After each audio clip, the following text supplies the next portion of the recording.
Number 129 का तिलावत है। अल्लाह तबारक व तआला पहिरियन आयतुनि जे अंदर इंसान के आखिरत के बारे में आगाह करण फरमायो त इंसान आखिरत के अंदर जॾहिं ईंदे नाफरमान इंसान उते ॾिसंदो त अंधो थी करे उथंदो, उते रब खां सवाल कंदो ऐं उन जे लाइ क़बर तंग आखिरत तंग अल्लाह वटि सवाल कंदो त साईं रब्बि लिम हशरतनी अअमा वक़द कुंतु बसीरा, ए मुंहिंजा अल्लाह दुनिया जे तख़्ते ते मां सिधो हूंदो हुयुसि ॾिसंदो हुयुसि, ए अल्लाह आखिरत में मूंखे अंधो करे छो उतारियो थी। अल्लाह जे तरफ़ खां जवाब इहो मिलंदो त दुनिया में तो असांजी आयतुनि खे पुठी ॾिनी, असांजी आयतुनि खे क़ुरान पाक जी आयतुनि खे उन जे अंदरि नमाज़ जा हुकुम, ज़कात जा हुकुम, रोज़नि जा हुकुम, उन खां अलावा मुआमिलात बि इन्हनि जे अंदरि शामिल आहिनि। फरमायो त इन्हनि जे अंदरि तव्हां मुआमिलात में तव्हां हिकिड़ो लफ़्ज़ जेको आहे शामिल कयो, जेको इंसाफ़ नथो करे इहो अल्लाह ऐं अल्लाह जे बाननि जो मुजरिम आहे। इंसाननि सां जेको इंसाफ़ नथो करे इहो अल्लाह ऐं अल्लाह जे बाननि जो मुजरिम आहे। पोइ चाहे जेको आहे नौकरी जे अंदरि इंसाफ़ कंदड़ हुजे या जेको आहे पंहिंजे कारोबार जे अंदरि, पंहिंजे दुकान में, पंहिंजे मज़दूरी में, मुलाज़िमत में, टाइम जेको आहे ऑफिस जो रखियल आहे 8 बजे हमरा पहुचे थो 9 बजे 10 बजे, छो त सरकार पुछण वारी कोन्हे, तुंहिंजा पंहिंजी त सरकार पुछण वारी कोन्हे त अल्लाह बि छॾे ॾींदो। अहिड़े नमूने सां इन्हनि शयुनि जा हिसाब किताब जीअं हिकिड़ो माण्हू चई त साईं असां वटि जेको आहे कुशादगी आहे, हे असां वटि माल पियो आहे, हीउ माल जेको असां वटां खणी वञो, हीउ तव्हांखे इजाज़त आहे, तव्हां जंहिंखे ॾियो, तो काॾो वांदो, चई त इहो गवर्नमेंट जो ऑफिस में पियो हूंदो, मां तो खणी ईंदो, चोर पियो पाण बि चोर, वरी मूंखे बि हिन ते हैरान ॿुधायो बाना तुंहिंजी शइ आहे ई कोन, थी साईं सभु खईंदा आहिनि, सभु भली वञी करे गटर वञी पाणी पीअंदा, तूं बि हुननि जो पीअंदे छा? तंहिंजे करे इहो अहिड़ियुनि शयुनि खे माण्हू जुर्म सम्झनि ई कोन था, चवनि था ॿिया बि जुर्म कंदा त असां बि हुन जुर्म जे अंदरि शामिल। अल्लाह तबारक व तआला इन्हनि जो जेको आहे क़यामत जे ॾींहुं हिसाब किताब वठंदो, पंहिंजे तरफ़ खां इंसान खे, मुस्लमान खे इंसाफ़ करणो आहे। ईअं न आहे त ॿियो जो गवर्नमेंट या केर बि मुंहिंजे मथां जो ज़ुल्म थो करे त मां वरी पंहिंजे हेठि वारे जे मथां ज़ुल्म कयां, इहो कानून न आहे। पंहिंजे तरफ़ खां इंसान इंसाफ़ कंदो ऐं जेकॾहिं पंहिंजे तरफ़ खां इंसाफ़ न कंदो त इंसान खे अल्लाह वटि हुनजो हिसाब किताब ॾियणो पवंदो।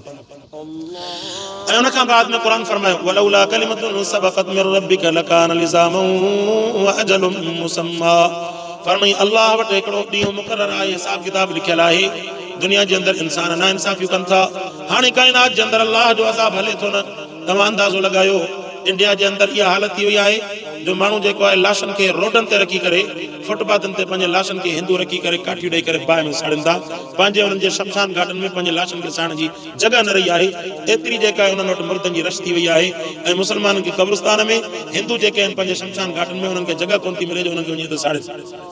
हिकु ॾींहं में 2.5 माण्हू मरंदा, हिकु ॾींहं में, उहो कुदरती अमवात अलॻि आहिनि, हिकु ॾींहं में 2.5 इहो घटि में घटि रेशो जेको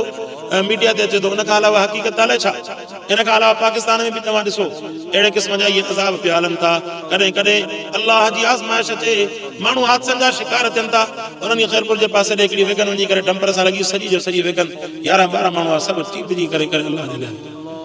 इंसान जे मथां अहिड़े आज़माइशूं हलनि थियूं। फरमाईंदा असांजो वक़्तु हिकिड़ो मुक़ररु लिखियल आहे, वक़्तु मुक़ररु लिखियल न हुजे हा त असां इन खां पहिरियां पंहिंजो फ़ैसिलो ॿुधाइणु फरमायूं हा। इंसान जे लाइ वक़्तु मुक़ररु लिखियल आहे। इंसान खे मस्ती छाते आहे, छाते थो इंसान वॾाई करे, कहिड़ी हैसियत आहे जॾहिं इंसान दुनिया जे तख़्ते ते ज़िंदा आहे, पंहिंजो पाण खे मां जे अंदरि तकब्बुर जे अंदरि मुब्तला करे पंहिंजो पाण खे तबाह थो करे। मरण खां बाद में चवंदासीं इन्ना लिल्लाहि व इन्ना इलैहि राजिऊन, इन खां अलावा त उनजी का हैसियत ई न आहे। मरण खां बाद में त इहो जेको गोश्त जो लोथड़ो वञी करे क़ब्र जे अंदरि इंसान पूरे थो थिए।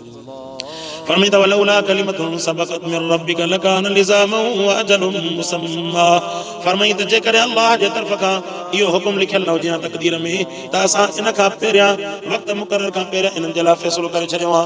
फस्बिर अला मा यक़ूलून वसब्बिह, फरमाई त प्यारा सब्र कर जंहिं ते इहे चवनि था। काफ़िर जेके आहिनि रसूलुल्लाह सल्लल्लाहु अलैहि वसल्लम जिन जी गुस्ताखी कंदा, घटि वधि ॻाल्हाईंदा हा,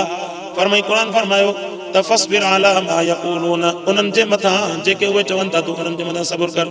फरमाई त वसब्बिह बिहम्दि रब्बिका क़ब्ल तुलूइ शम्स, अल्लाह जी तस्बीह बयान कयो सिज जे उभरण खां पहिरियां फजर जी नमाज़। ये कुरान पाक जी इनायत जे अंदरि अल्लाह पाक इन्हनि वक़्तनि जो तयन करणु फरमायो। फरमाई त सब्बिह बिहम्दि रब्बिका, पंहिंजे अल्लाह जी तस्बीह बयान कर सिज जे उभरण खां पहिरियां, व क़ब्ल गुरूबिहा, ऐं फरमाई त सिज जे गुरूब थियण खां पहिरियां माना असर जी नमाज़, सिज जे तुलू थियण खां पहिरियां माना फजर जी नमाज़, सिज जे गुरूब थियण खां पहिरियां माना कहिड़ी नमाज़, असर जी नमाज ऐं फरमाईंदव मिन आना इल्लैल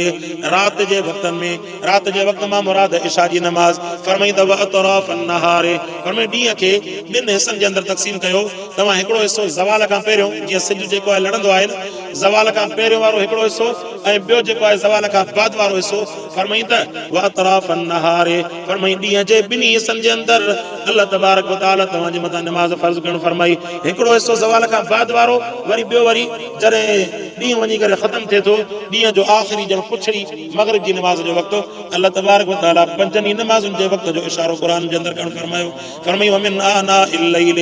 रात जे वक़्त में फसब्बिह तस्बीह बयान कर व अतराफ अन्नहार फरमाई ॾींहं जे ॿिनी हिसनि में माना ज़ोहर ऐं मग़रिब जी नमाज़ लअल्लक तर्दा फरमाई तव्हां इहे तस्बीह बयान कंदव अल्लाह खे राज़ी करण जी कोशिशि कंदा अल्लाह तबारक व तआला राज़ी थींदो उनजो नतीजो इहो निकिरंदो जो अल्लाह पाक तव्हां सां तंगी टारे करे तव्हांजे लाइ बि दुनिया जी ज़िंदगीअ खे राज़ी करणु फरमाईंदो